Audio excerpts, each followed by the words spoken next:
Cuando hablamos de innovación, hay que entender desde su concepción. Ya hemos hablado de muchos conceptos, de muchos practicidad, pero ya verdaderamente en su ejecución, ¿cómo lo podemos poner en marcha? ¿Cómo lo podemos hacer una realidad? Y una de las razones por las cuales en mucho tiempo se ha ignorado la innovación en el campo social ha sido visto como imposible de hacer. Es decir, se ha visto algo completamente difícil, lo cual no es cierto, pero ha sido un paradigma que se nos ha enseñado alrededor del mismo. Y este paradigma es lo que hoy nos tiene detenidos en muchos aspectos para avanzar. Algunos escritores le han llamado como el maná del cielo, inclusive, óigame bien, conocido como el maná del cielo. Y esto en un ánimo de decir, bueno, las cosas de la innovación provienen desde lo alto.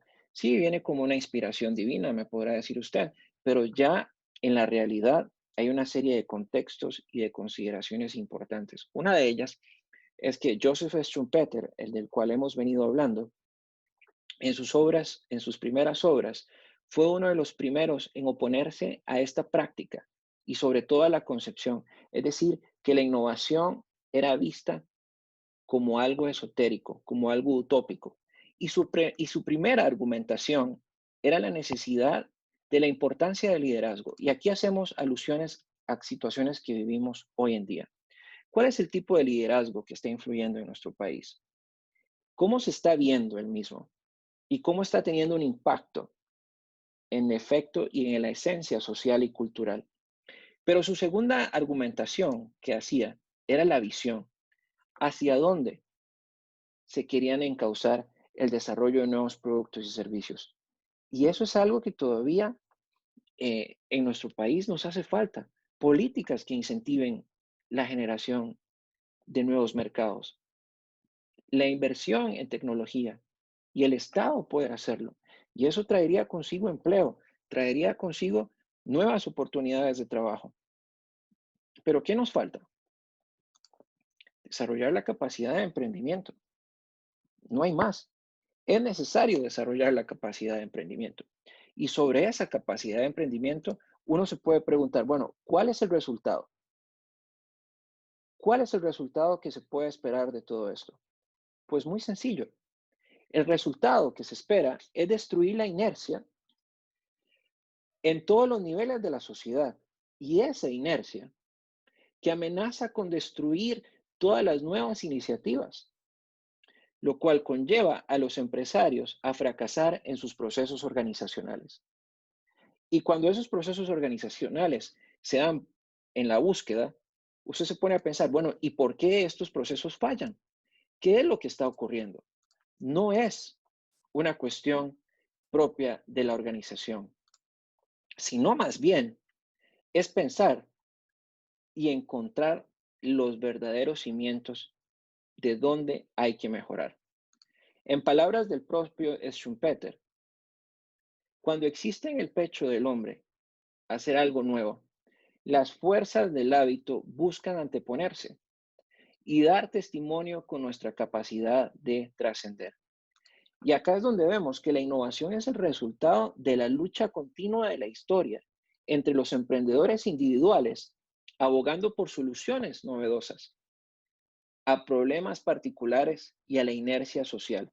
Esa inercia social que está marcada por dos tipos de liderazgo. En primera instancia, el liderazgo pluralista versus el liderazgo individual.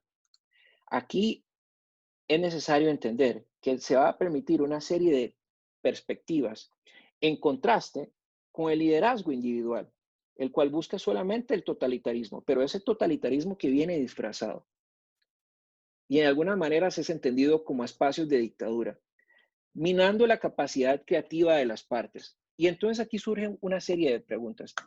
En primera instancia, las inquietudes del entorno y sobre todo la disposición al cambio.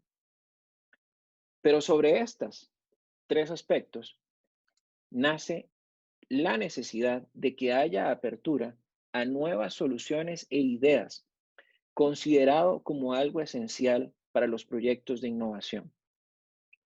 ¿Cuál es la principal razón de llevar a cabo estos procesos?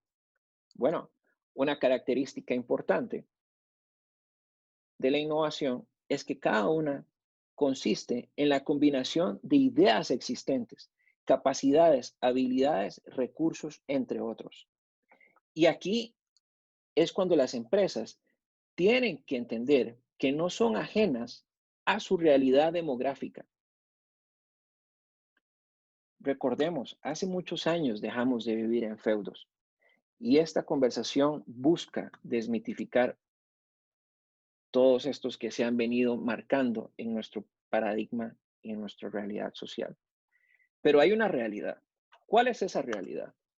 Las empresas han aprendido por necesidad a vigilar de cerca los pasos y buscar ampliamente nuevas ideas, insumos y fuentes de inspiración sobre todo. Pretender que todas las respuestas a los cambios en el entorno se encuentran dentro de la organización. Y eso es algo que hay que desmitificar. ¿Por qué? Porque a partir de esa nueva realidad, entre más la empresa tenga contacto con su realidad demográfica, lograrán identificar mayores oportunidades para optimizar sus portafolios de productos y servicios. ¿Qué pretende motivar esta disertación?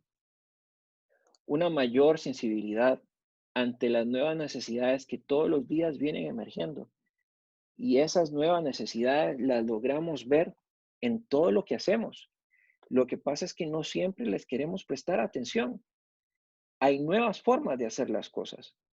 Lo único que necesitamos es salirnos de lo habitual. Cuanto más capaces sean las empresas de aprender a interactuar con fuentes externas, ocasionará un efecto de contagio positivo para que otras sigan su ejemplo. ¿Pero qué se busca? Se busca mejorar la capacidad de innovación tanto de las empresas individuales como los sistemas económicos en sus diferentes demografías o regiones. ¿Para qué?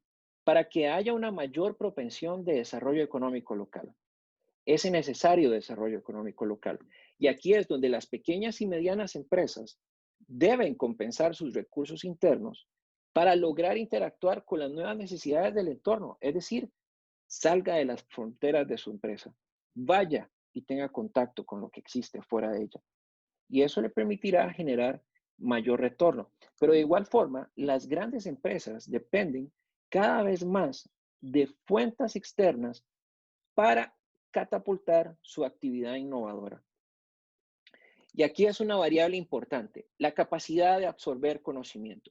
¿Qué tanto puede aprender una empresa a absorber nuevo conocimiento? E inclusive si se promueve.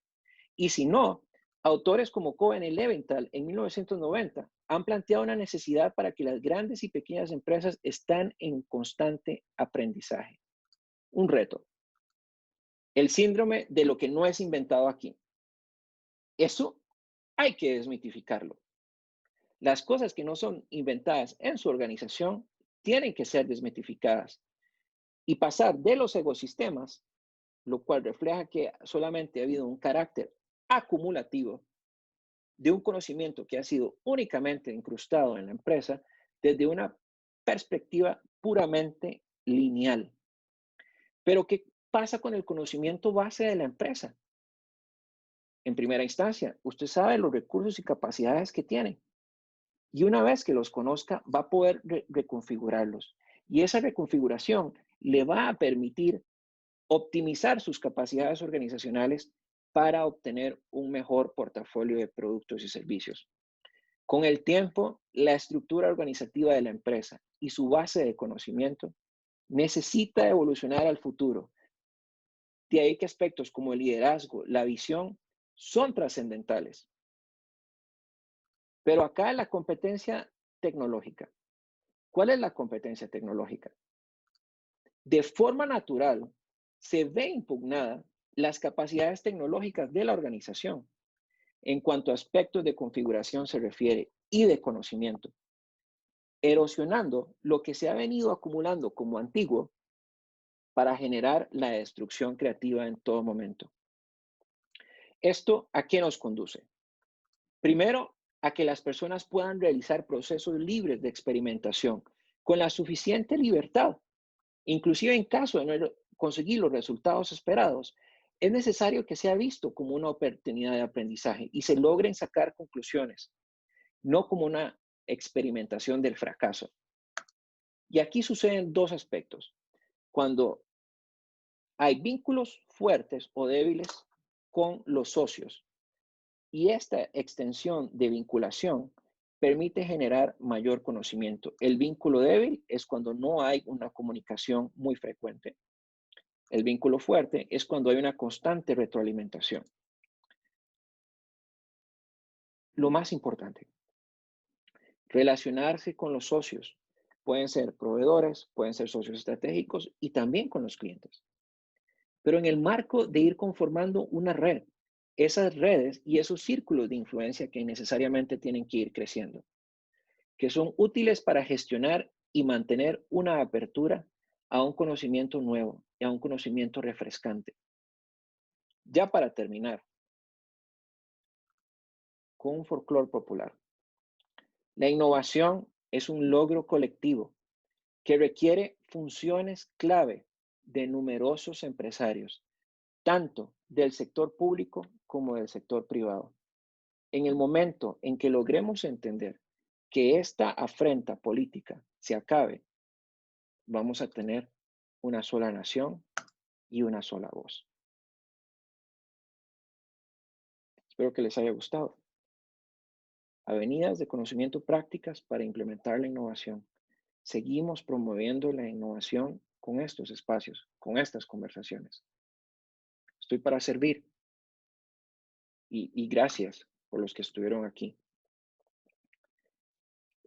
Señor Mauricio Umaña, no sé si quiere aportar algo a la conversación y si no, pues gracias infinitas por estar con nosotros. Hasta la próxima.